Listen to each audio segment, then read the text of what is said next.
tout système est appelé à se renouveler, sinon il se sclérose. Et je crois qu'au Cameroun, après 42 ans, il est temps qu'on change. Ce dimanche 12 octobre 2025, près de 8 millions d'électeurs camerounais étaient appelés aux urnes pour choisir le prochain président de la République. De Yaoundé à Maroua, en passant par Douala, Bafoussam ou Bertois, la journée électorale s'est globalement déroulée dans le calme et la sérénité malgré quelques tensions signalées à Garoua, dans le nord du pays, près du domicile du candidat Issa Chiroma Bakari. Nous avons pu constater dans des bureaux de vote comment on a scellé les urnes, nous avons constaté, vérifié les isoloirs et tout. Nous avons l'impression, nous sommes ici à l'école publique de Bastos, nous avons constaté que tout va dans les bonnes conditions. Les bureaux de vote ont ouvert dès 8h et ont fermé à 18h précises. Dans la plupart des centres, l'affluence a varié selon les régions. Si certains bureaux ont connu un flux continu d'électeurs dès les premières heures, d'autres ont vu une mobilisation plus timide. La majorité des gens ont voté pour l'opposition.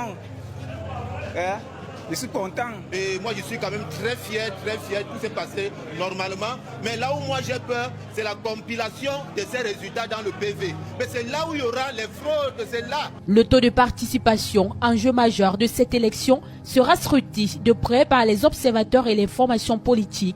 Dans les grandes villes comme dans les villages reculés, l'ambiance était à la fois silencieuse et empreinte d'attente. Les rues, habituellement animées, affichaient une tranquillité presque solennelle. Nous vivons très mal au Cameroun.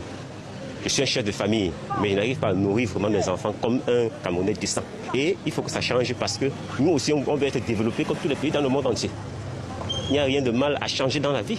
Les candidats, eux, ont tous accompli leur devoir de citoyens, appelant à la responsabilité et au respect du verdict des urnes. C'est pourquoi, à la fin de ce scrutin, le MINAD n'a pas manqué d'affirmer que c'était un vote apaisé. Les premiers rapports des autorités administratives transmis au ministre de l'administration territoriale en sa qualité d'agent du gouvernement dans le processus électoral font état d'un scrutin présidentiel qui s'est déroulé sur l'étendue du territoire national sans incident majeur. Le ministre de l'administration territoriale a délivré 5575 accréditations aux observateurs déployés dans les 10 régions du pays.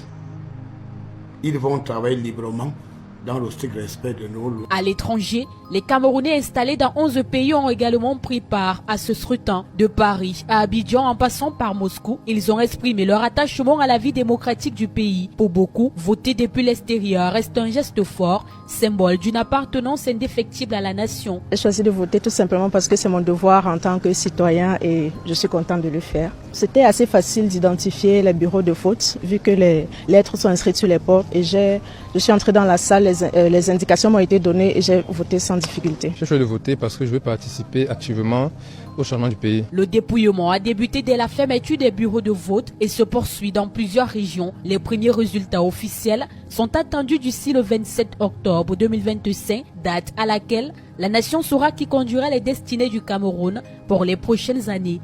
Ce que j'attends déjà, c'est qu'on résout le problème de corruption au gouvernement et puis de l'emploi, franchement, parce qu'il n'y a pas d'emploi au Cameroun. C'est difficile pour moi, un jeune étudiant, d'espérer un avenir si déjà mes aînés académiques n'arrivent pas à trouver des emplois. Donc pour moi, la première chose, c'est qu'on attaque le secteur de l'emploi. Ce que j'attends du prochain président, c'est faire en sorte que le Cameroun redevienne comme avant. Parce qu'on a beaucoup perdu au Cameroun et vraiment, il n'y a pas de justice, il n'y a pas une personne pour défendre les droits humains. En cas d'injustice, il n'y en a pas au Cameroun vraiment. Nous les Camerounais, nous sommes découragés de tout cela et ensuite des jeunes diplômés qui ont des grands diplômes de fois le bac, le master, ne se retrouvent pas d'emploi. En attendant, c'est un mélange de suspense, d'espoir et de confiance qui règne dans le pays. Les regards sont désormais tournés vers les institutions électorales, garantes de la transparence et de la crédibilité du processus.